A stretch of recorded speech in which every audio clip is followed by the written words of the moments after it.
Chair in Systematic Botany at the University of Adelaide and Chief Botanist at the State Herbarium. So thank you, Michelle. Thank you, Peter.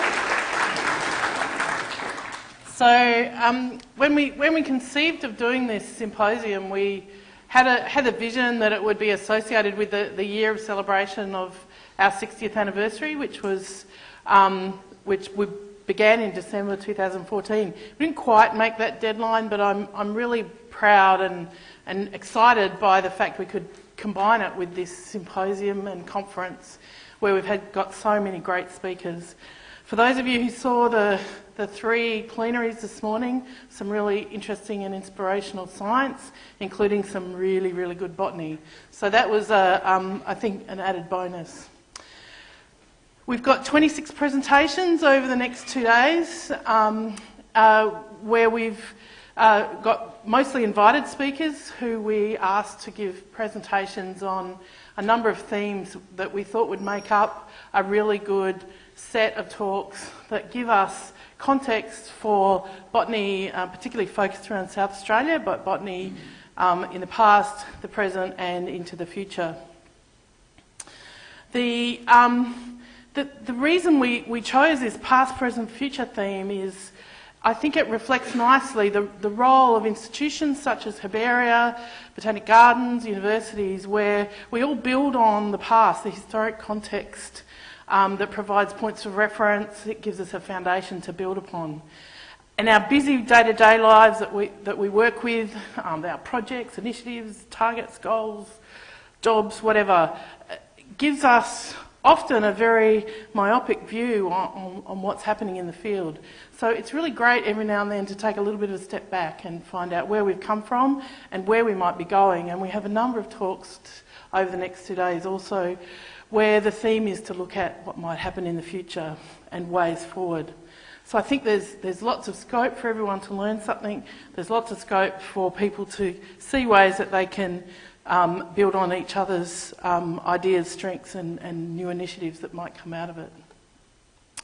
Our central theme of this symposium is botany, and I think it's really important that we recognise that botany as a discipline is a real strength in Australia, in the biological sciences, and there's all these other words that are on this little word cloud that I put together out of a whole bunch of paper abstracts that gives us a sense of all the different things that link into, build in and off and around the discipline of botany. And there's been a really interesting movement around the world where the Botanical Society of America a couple of years ago decided to try and encourage botanists to reclaim the name. They really felt it was important that being a botanist and being recognised as a botanist is actually a really good thing. Don't be frightened of it, don't be ashamed of it, be proud of it, and here I say I am a botanist.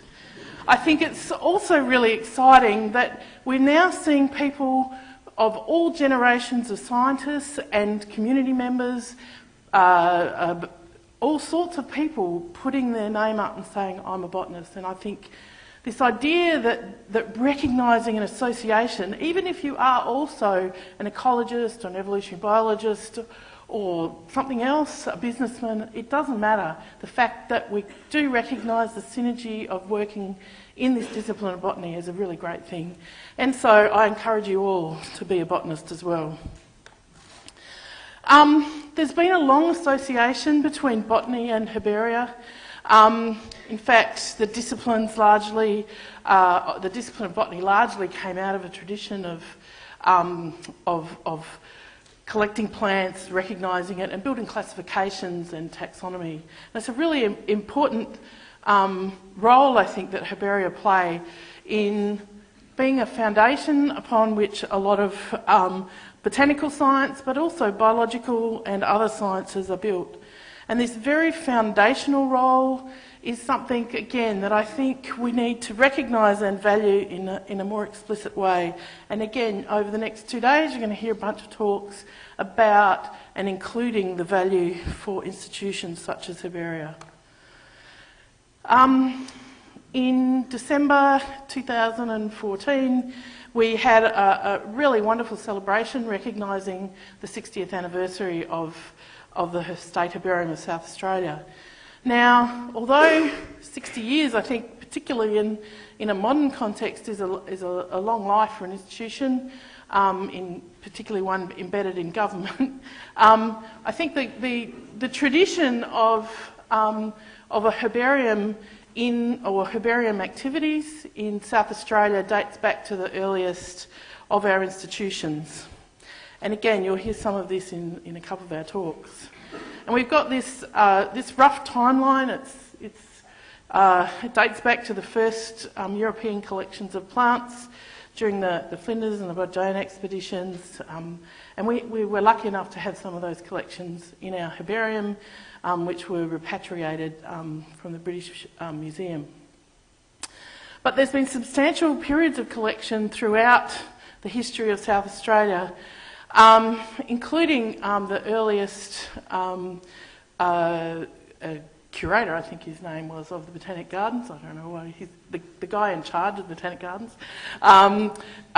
Started collecting a herbarium, and I think that reflected the fact that we want and need and often desire to understand what plants are around us and what they are. And herbarium specimens represent those, the detection and verification of a particular plant in a particular place at a particular time. And without that, there are many things that don't flow on from that. Since the State Herbarium of South Australia has been established in 1954, it's grown dramatically, and it was formed initially out of a number of other collections, including the collections from the Botanic Gardens and the University of Adelaide, which the herbariums had a long association with. It includes pretty much all the major collections in the state from institutions. So today our herbarium has about 1,040,000 specimens of plant, algae, fungi and lichens. That would, I'm guessing, be an underestimate, but we can argue about that another day. And that they reflect very much, and the ongoing growth of the collections reflect the strong linkage between the herbarium, the Botanic Gardens, the Waite Institute's history and today, and the University of Adelaide, Flinders and the University of South Australia all have numerous staff, students and collaborators that work with us. We also have a number of voracious collectors who continue to commit to the collection. It's also through partnerships between research institutions, including universities, SARDI, CSIRO, etc., that we also build up our collection through student projects, etc. The collections themselves are now used for lots of different things. We have everything from just what you might imagine, identification, taxonomy, systematics, but also looking at things from an ecological context, searching for bioactive compounds, using data for ecology, and a whole range of other issues. And the latest of which are big data analyses, which are based upon our collection records, compiled with lots of other people's collection records and used widely. Herbaria and the State Herbarium of South Australia has had a lot of leading botanists worked with in or come from the State Herbarium. We have a long tradition of this association with universities and other research institutes, and we host and continue to support postgraduate research students and researchers from all over the world, very much seeing ourselves as partners in those processes. These are not unusual activities for herbaria, but it is certainly central to the way we operate. We also have an amazing group of honorary research associates who continue to donate their time and their ideas and their effort to supporting the work of the herbarium, and much of our primary taxonomy work comes out of the work these people do. So we try to support them as much as we can. A core scientific investigation in the herbarium and in herbaria generally, taxonomy And for that we require taxonomists. They have specialised skills. There's a recognised global decline in the number of people getting trained in taxonomy, and that leads to some really big concerns for the future if we don't continue to sponsor and generate a new generation. The taxonomy in South Australia has led to an ongoing increase in the number of species in the state. There's some bumps and curves in this graph. The biggest change in slope being around the massive effort of collection that went on during the advent of the Biological Survey Program, which was a statewide survey program that really has added a significant effort to the number of collections and therefore the number of species we recognise in the state. For the future,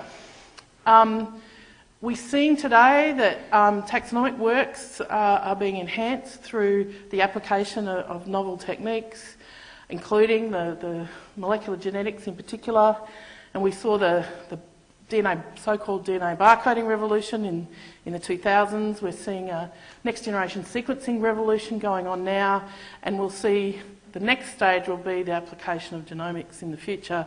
And these all are giving us extra information that allows us to understand our biodiversity better. But it's very important that we recognise that even with molecular biodiversity assessments, you still need to tie those to core collections to understand them well and to be able to use them and be practical, as well as to create that continual building on the foundations that has come before. So the interplay and the intersection is core business for our herbarium. So I encourage you all not only to enjoy the next 2 days of talks, but to stand up proud and announce that I'm a botanist. For those of you who are on Twitter, send out a Twitter thing saying that I'm a botanist. And you can do a really ugly selfie if you like to do that. But enjoy this symposium, and I certainly am going to as well. Thank you.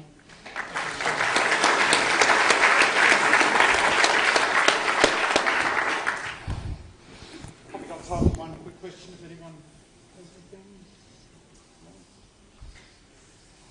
In the middle there. The obvious question is, how do I become a botanist? I don't think you become a botanist, you declare that you're a botanist, no. I think being a botanist is about having a focus and providing yourself with some education that gives you a set of skills. And to be a botanist, you need to study plants, and that's pretty much it. So being a botanist can have lots of flavours. Robert, you're a botanist. All right, we might move on to our next speaker, Kevin Teely, who's the former head of the Western Australian Herbarium.